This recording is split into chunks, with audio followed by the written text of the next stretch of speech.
Howdy, gang, and welcome to yet another Apples and Oranges. Tonight, eventually, we're going to be talking about Wes Craven's Scream and whether both me and you guys think that it revitalized a genre, the horror genre in particular, that was dead in the water, or did it hinder the horror genre? So I want to hear everybody's thoughts on this. I'm going to give all my thoughts on it, including what I thought the first time I saw Scream, which was in the movie theater.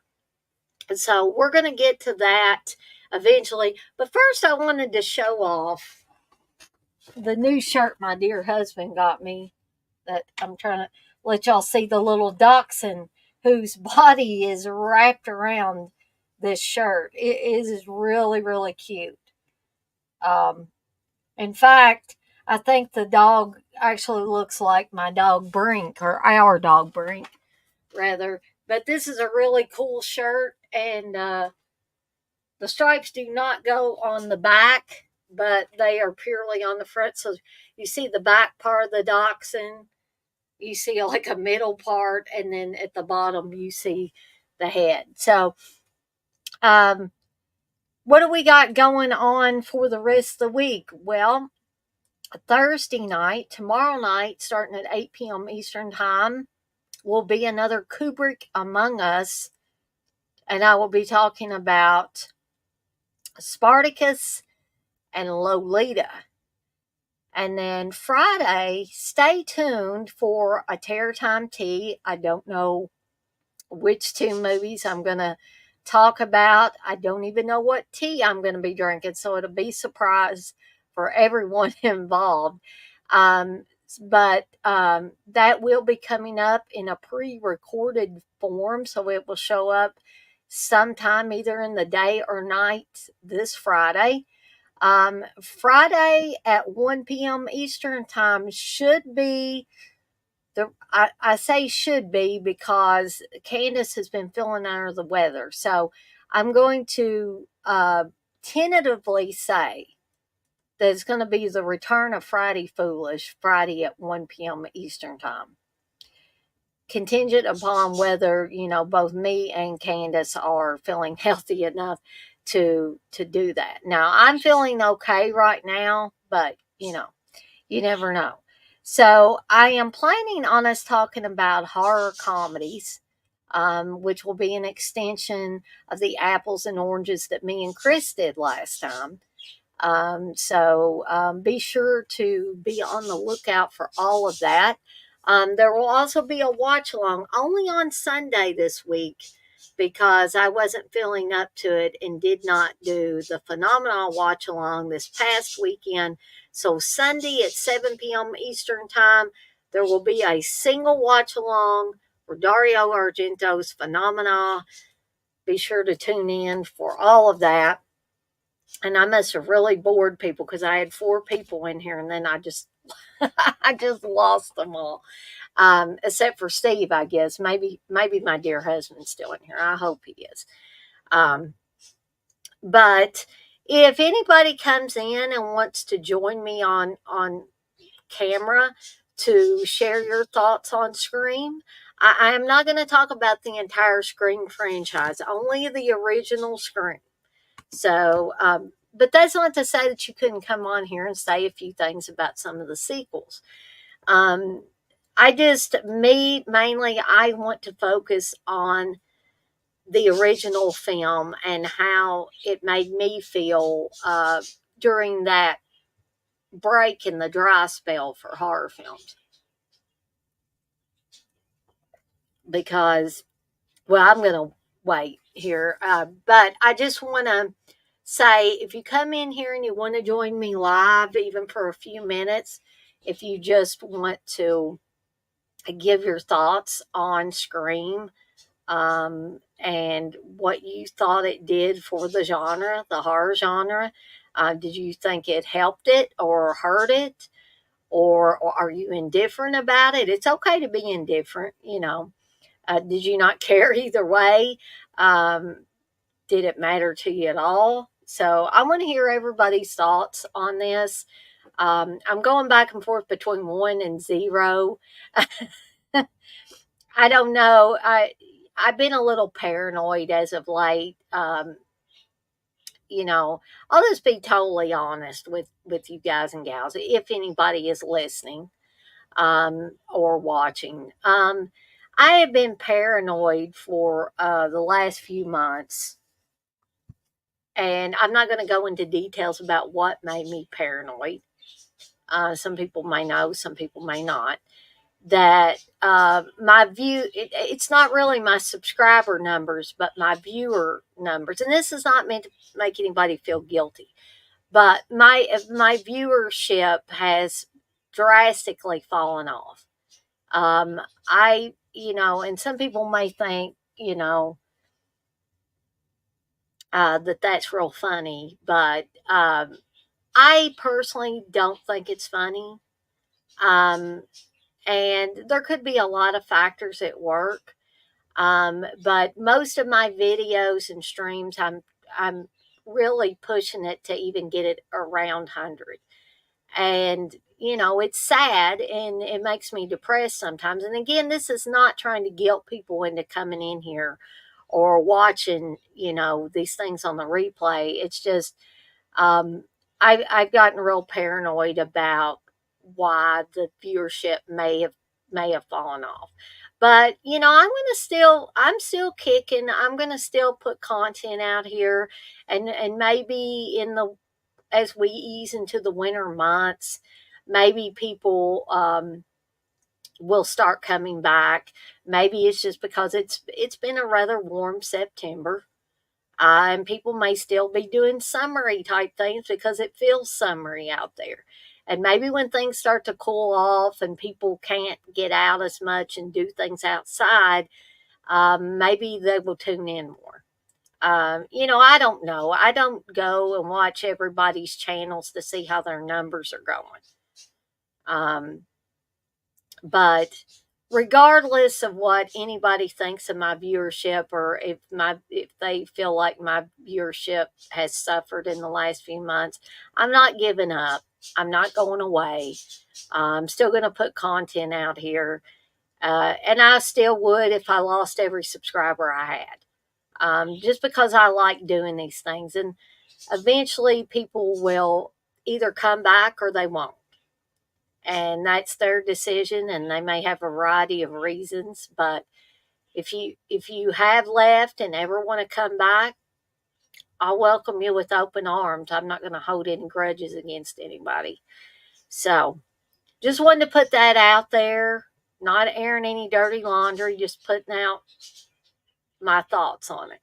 So I'm not upset over it. I get a little disappointed that I would like more views. I would like more views like I had a few months back. But maybe it's just not meant to be, or maybe not meant to be at this time. But I will move on to the topic at hand, and whoever is watching can watch. Whoever wants to watch this on the replay can watch it on the replay. And if you don't, it's really no skin off my nose. I welcome people with open arms that want to come in here, and I'm not going to drag anybody kicking and screaming in here. Um, but know that you're always welcome, even if you think you aren't. You are. Um, I will welcome anybody back with open arms, as I welcome all the new people. So let's get to this movie before I start into a rambling mess about stuff. But Scream, it came out in 1996, was released to theaters in 1996. Actually, you say Scream 6 is the best Scream. Jenna Ortega is better than Neve Campbell. Well, I love Jenna Ortega. I do. I think she's one of the great new actresses, X-Ray, and she's, in a variety of films as of late, including, some people may laugh at this, but one of my favorites, X. I think Jenna Ortega is a fantastic actress. And I thought Neve Campbell was, when she was younger, she was a decent actress. But, no offense to Neve Campbell, it just seems like when she's on screen now, she's tired.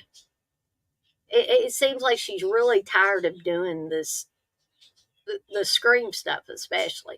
So I see what you're saying about that. You say Jenna Ortega's Oscar caliber. I could see it. Uh, I'd have to quibble with you there, X-Ray. I like David Arquette, but I don't think he's greater than Robert England or better than Robert England. Not in my book. Maybe some people feel that way, and you are surely entitled to your opinion as well, as always. Um, so I did go and see this movie in 1996 when it came out at the movie theater. I believe I went with my Aunt Sandy, and you know, I absolutely loved it because I was one of those people that considered the horror genre dead in the water at that point. Back in the 80s, late 70s into the early and mid 80s, that was really like the golden age of horror films, slasher films in particular, right? And so at that point in time in 1996, we had not, or I didn't feel like, and evidently there were several other people that felt this way because I've heard these same sentiments from other people. We hadn't really had a halfway decent horror film, like nothing to write home about, right? In a long time. And then along comes Scream, directed by Wes Craven, written by a hot young writer at that time, Kevin Williamson, who evidently had his finger on the pulse of young people all over the world, or at least in the United States, but probably all over the world too. Because I'm not trying to like quote verbatim like all the different blurbs that were about Scream, but it was fresh. It was unique in the way that it mixed a little humor in there, um, where horror was getting really close to parodying itself at some points in the film. But these were also smart, streetwise, movie wise kids who knew all the rules. And I, for one, at that point, I was 2 years out of high school when this came out. So I loved it that these young people, although they probably weren't as young as they were playing in the film, they were playing high schoolers in the film, um, that they knew the slasher movie rules, right? Don't go outside to investigate strange noises. Don't say you'll be right back because you won't be back. Um, you know, don't have sex.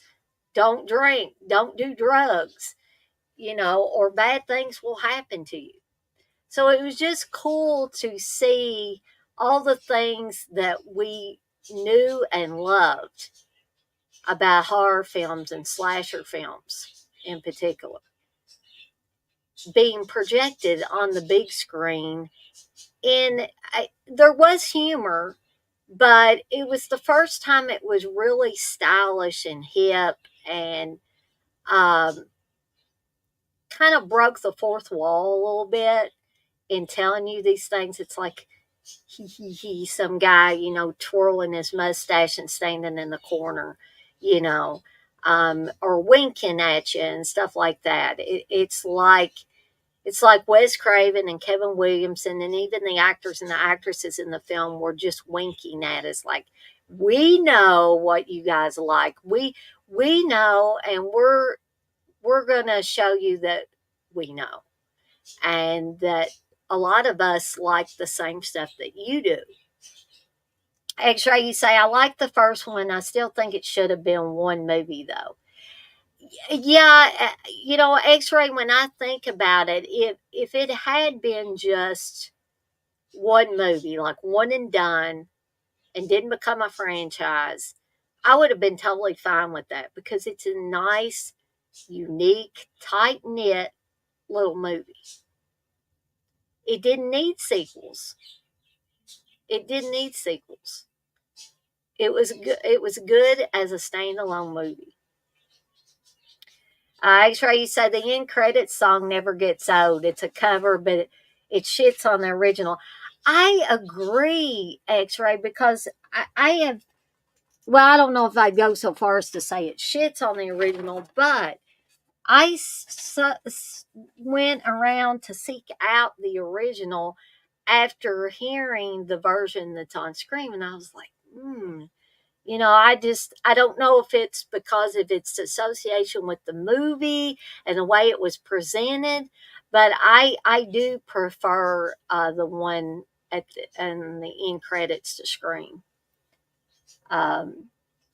You said the 50 some odd sequels diluted it.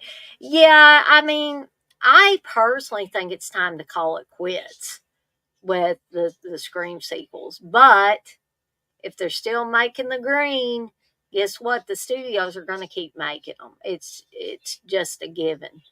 Um, you know, and to be totally fair to the audience that will watch each and every Scream sequel that comes out, I watched each and every Friday the 13th sequel that came out. And there were probably people older than me that said, geez Louise, why are you watching the upteenth millionth Friday the 13th sequel? Right? Yeah, my cousin Jed was like that too. And I was like, why would you kill Jamie Kennedy's character off in Scream 2? Why would you do that? Other than did Jamie Kennedy not want to keep, being in these Scream movies? I mean, that could be a possibility. And I couldn't really imagine anybody else playing Randy other than Jamie Kennedy. I mean, he had that role down pat, I think. He was great in it. Yeah, and the way that people are now trying to make assumptions about what's going to be in the next Scream sequel, and I'm going to be pissed if they don't have this or that and other. It's like the studios don't care if you're pissed. Hey, Blissful. So I'll say that I honestly loved Scream when it came out. It was something that me and my aunt, right after we saw it, we talked about how great it was. I mean, it starts off with a bang. With, if you haven't seen Scream, I might give some spoilers away, so beware of that. Okay, so if you haven't seen Scream at this late date, you may want to vacate if you don't want me giving away spoilers. Okay. I'll give you a few seconds and then I'm going to let it go. So, like I said, Scream starts off with a bang with Drew Barrymore's character. I know. Drew Barrymore was too old to be playing a high schooler. But most of these people in this movie were probably too old to be playing high schoolers. And you're probably saying, yeah, but Drew Barrymore was really too old. But in all fairness, Sissy Spacek was like 27, 28 when she played Carrie. Okay. And I think she does a masterful job, and I couldn't imagine anybody else playing Carrie. So if I can give Sissy Spacek a pass, I can give Drew Barrymore a pass too. So Drew Barrymore is the first death in the film. See, gave a spoiler right there. Okay. And it was an elongated death, and then the reveal when the parents come home to find their daughter dead was almost chilling. And then that scene goes right into Nev Campbell's bedroom. You go right from a desk into a young girl's bedroom where her boyfriend ends up climbing through her window. Like who? Like Johnny Depp in A Nightmare on Elm Street. In fact, Skeet Ulrich at that point in time, I thought, kind of looked like Johnny Depp a little bit. Some of his, mannerisms and his dark hair and all that stuff. Not exactly, but I'm sure that Wes Craven had some of those little inklings. And I'm sure when Kevin Williamson was writing it, I'm sure when they were casting it, those kind of things seeped in. Um, but we have a scene in Scream that we definitely do not have in A Nightmare on Elm Street, at least with uh, Nancy and Glenn. You do not see a scene where, Glenn is essentially filling up Nancy um, in her bedroom.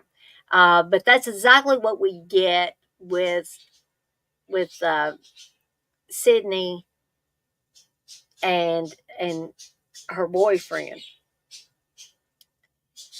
Billy, played by Skeet Ulrich. Is, he says, I thought maybe you'd want to do some over the clothes stuff. And she's like, okay, she's in her nightgown, but it progresses to not over the clothes stuff. He's sliding his hand up her leg and trying to go under her nightgown, and she stops it there. So, and then there's the little comedic moment where, he had talked about them being they started out in a solid R relationship headed to a NC-17, and now they're just edited for television. And so when he's leaving and crawling back out her window, she says, would you settle for a PG-13 relationship? And he says, what's that? And you see her back, you don't see her front, and she opens up her nightgown, I guess to show him her breast. And he says something about her being a tease, and leaves.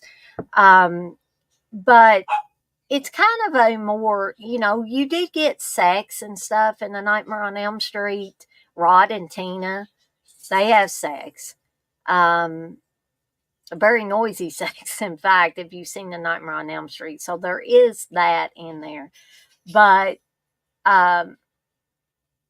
the main couple, which I always thought was Nancy and Glenn in A Nightmare on Elm Street, you do not see them, doing anything. They are the more innocent. But even Glenn says morality sucks at one point, because he kind of wants to fool around, and Nancy's like, no. Now, that's not to say that they haven't, it's just that we did not see them do that in the film. So anyway, back to Scream. So Drew Barrymore's character of Casey Becker is killed by someone in a ghost face mask. And I'm sure everybody knows the ghost face mask. And I really thought that was a cool, kind of creepy mask when I first saw it. Very eerie. And the reason why it's kind of hard to pin down who the killer might be is the reason that they say in the film, this costume was sold at every five and dime in the state. So it could be anybody that has purchased this costume and is going out killing teenagers. But the killer does something kind of unique. He calls his victims up before he attacks them. And he says, do you like scary movies? What's your favorite scary movie? So it plays on all of not only our love of horror films, but our fears that sometimes the horror films bring out in us. For instance, I don't know if Steve is still in here or not, but Steve told me the first time he watched Salem's Lot on TV as a kid, he was scared for weeks afterwards, and some of the parts that scared him were like the kid floating after he turned into a vampire, floating outside another kid's window, knocking on the window and wanting him to let me in, Mark, so he could, suck his blood and turn Mark into a vampire. So, um, I think everybody, like, I'll be totally honest with you guys and gals. I've been kind of spooked since Steve has been working this really, really late shift.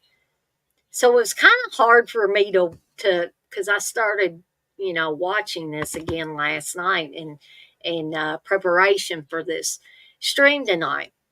And it was kind of creepy me watching that film, especially the beginning parts where Casey, played by Drew Barrymore, was essentially being stalked by the killer and being called by the killer. If somebody had called me on my phone, it probably would have scared the shit out of me. Watching this last night, because I mean, my dogs are here, my other animals are here, but Steve, my big strong man, my husband, was not here. um, and you just start thinking about things, and you don't have to be female to think these things. Guys can be nervous too, or scared. You don't have to be embarrassed in here to say, if you're scared. And I'm not talking about being scared of the dark or something like that. I'm talking about fear of the unknown, fear that somebody is outside your house lurking, could be looking in the windows, trying the door to see if a door's unlocked somewhere. But this ratchets it up a notch or two, in that this killer will throw, outside lawn furniture through windows. He's doing like the Jason Voorhees thing and breaking glass, and then he can, get into the house, right? Killing boyfriends that are coming to the house to spend some time with you, and cutting them where their intestines roll out of their body, which is exactly what happens to Casey's boyfriend when he shows up to have an evening with her. Um, so we have the same kind of stalking scenario that happens to Sydney, but Sydney doesn't fall for it. She thinks it's Randy, the jokester, the guy that knows all the horror movie rules. And I think that is what essentially um, keeps Randy from getting killed off, which makes it even more foolish that they killed him off in part two, because he didn't get stupid between the first scream and the second scream. He would have still known all the rules, right? But some people might say, well, they didn't play by the rules. Yeah, maybe not, maybe so. Um, but you have mystery in this. You have thrill. A lot of thrilling scenes to get your blood pumping and stuff like that. And sometimes that's what you need. That's one thing you don't want with a horror film of any kind, is to be dull and slow and plotting. And Scream is not like that. Scream goes for the jugular several times during the film. And I really cannot find any flaws in this film. Even upon rewatching it, I can't find any flaws. Um, I enjoyed it just as much rewatching it last night as I think I did the first time I saw it in the movie theater. Now, I am sure that there are some people that don't care for Scream. And in fact, I would love to hear from those people. If you're somebody that doesn't like Scream, I would love to know why. I'm not going to admonish you or say you're stupid or anything like that for not liking or loving Scream as many of us do. It's good to have your own opinion. It's good not to follow the crowd, right? So, um, So if anybody has any, thoughts on Scream, please feel free to put those in the chat and I will read those off. In fact, I'd love to hear your thoughts on all things Scream related. Um, but while I'm waiting for somebody to, or you can ask questions in there. You can ask questions of me if you want to in there. But I will say, I think that Scream, it did two things. Okay. I think it helped the horror genre immensely. I think it was an important piece in the puzzle of getting the horror genre back on track. However, there is a flip side to this, and that flip side is a little bit of a drawback because what does something really, really popular lead to? It leads to copycat movies. And some of the copycat movies that came after Scream were very good, almost equal to Scream, but some of them were not. And I think the more that you have that aren't really that good, the more it tarnishes the original catalyst. So if you have too many bad ones or too many mediocre ones, let's say, then people are, when they think back on it 10, 15 years down the road, and this is my opinion only, but when they think back on it 10 or 15, maybe 20 years down the road, and in fact, with Scream, it's been longer than that, they may tend to concentrate on the movies that detracted from the success of Scream. And there were some. Um, and here's something else. Almost every teen, and I call them teen horror movies because that's pretty much who they were directed at. Teens, early to mid 20s, maybe. Okay. Had like, it's like they made a copy of the original Scream photo that was on the VHS and the DVD and the posters and all of that, of like the faces on there. It seemed like every teen horror movie that came out after that for a while had those um, the same layout. And to me, that got kind of boring. It's like, oh my God, here's another one, and another one, and another one. And that's not to say that some of them weren't good or weren't well made, but it was like, I think the loss of originality started to set in at that point in time. It's like the movie companies thought, oh, I get it. All we have to do is throw a bunch of hot, fresh, up and coming actors and actresses in a teen or 20 something horror film, and we'll make tons of money. And they did, because I think that a lot of people were looking for the next Scream. And I don't think we ever got the next Scream. We got some decent movies, we got some middle of the road movies, and we got some damn awful movies after Scream. And unfortunately, I don't feel like we will ever reach that golden age era ever again. I think that despite the success of Scream, despite the fact that it was a great little horror film and rejuvenated things, we will never see that golden age again.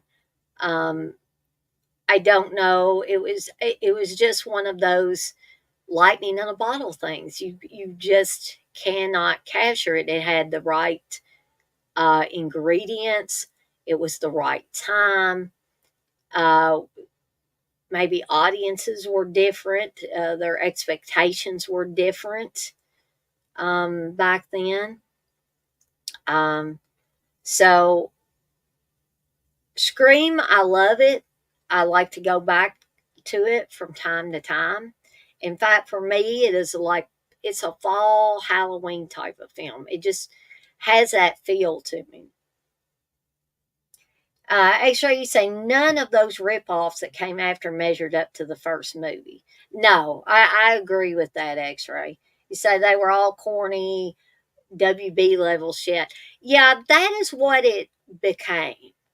And then, even though I like Scary Movie, which parodied Scream, I mean, me and Steve rewatched that again here recently, and although I loved it and I laughed at the audacity of it, I was like, on the other hand, I was like, okay, this is something else that Scream produced, was this. And the scary movies going on and on and on and on bugged me almost as much as the Scream movies going on and on and on, you know. But again, if the studios see dollar signs, they're going to keep churning stuff out. Um, X-Ray, you say, anyway, for me, Scream wasn't the best 90s horror. It was Mosquito with Gunnar Hansen. Ah, okay, that's interesting, X-Ray. Um, I think I may have seen Mosquito, but it's been so long. Oh goodness. Um, but I don't know. I should talk about what I think is the best 90s horror overall in the 90s. I'm going to have to think about that one because it may very well not be Scream for me. But so I think Scream helped the genre as a whole, but I also think it pushed a bunch of shit at us too. That was the uh, side effect of everything. Body Parts was dope 90s horror. Yeah, we could probably go into a lot of 90s horror that if I had time to actually sit down and think about it. No, yeah, that is a good point to make, X-Ray. You say it helped it. It's not its fault for the deluge of crap after. No, I blame that on the studios. If I blame anybody, it's definitely not the makers of Scream or the people that acted in it or anything like that. I blame the studios before I would blame anything else on that. But Scream itself, it just had some byproducts. Um, and what the studios decided to do with those byproducts was the real problem. But I do think that Scream did rescue the genre from certain death because that was where it was headed. It was headed to the coffin to lie down and take its last breath at that point. And I'm glad, I'm thankful as a horror fan that Scream came along when it did. Or we might not even be sitting here talking about it or any of the other movies that came after. And we definitely wouldn't be talking about the cool stuff that we have out now. Um, hey, Total Meltdown. Um, so, guys and gals, I hate to cut these apples and oranges or any of the other streams short. But I feel like if I keep on, I'm just going to start retreading the same territory again. So if there's anybody that has any questions that they want to ask me or my thoughts on Scream or anything else, any other 90s horror, if I've seen them, I'll be glad to give my opinion on them. Hey, TC. Man, I hate it. It seems like people are coming in now and talking, and I'm just about to get off of here for the night. But But I'll give y'all a couple of minutes if anybody wants to ask me any questions about Scream, or um, you want to give your thoughts on Scream about, do you think it helped or hurt the genre? What did you think of the rip-offs or spin-offs or whatever you want to call it that came after? I am a fan, Total Meltdown, of People Under the Stairs. I love it because it's just crazy, wacky. You don't know what's going to happen around each and every corner, and that was a Wes Craven film as well. So yes, I definitely am a fan of People Under the Stairs. That was a good question. Thank you for that. Um, if anybody's got any others, like I said, I'll stay on here about a minute or two more. And if you missed this or missed the majority of it, if you want to watch it on the replay, you will be welcome to do that on my YouTube channel.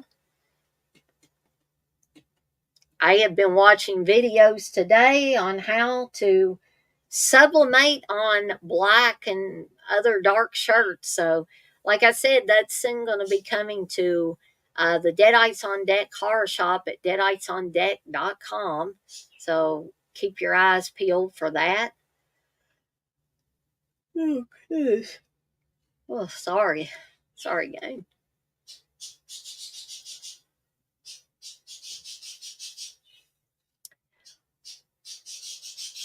Well, I guess I'm going to head on out before I lose everybody.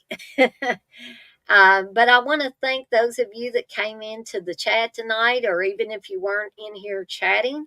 I want to thank you for watching. I want to thank the people that will watch this on the replay. But I'm off like a dirty shirt. Again, this shirt ain't dirty. Steve got it for me brand new. But I want to remind everybody, as I always do, to be kind to one another and blaze that trail. And be sure to tune in tomorrow night at 8 p.m. Eastern Time, where I will be doing another Kubrick Among Us, talking about Spartacus and Lolita. And I will see everybody next time.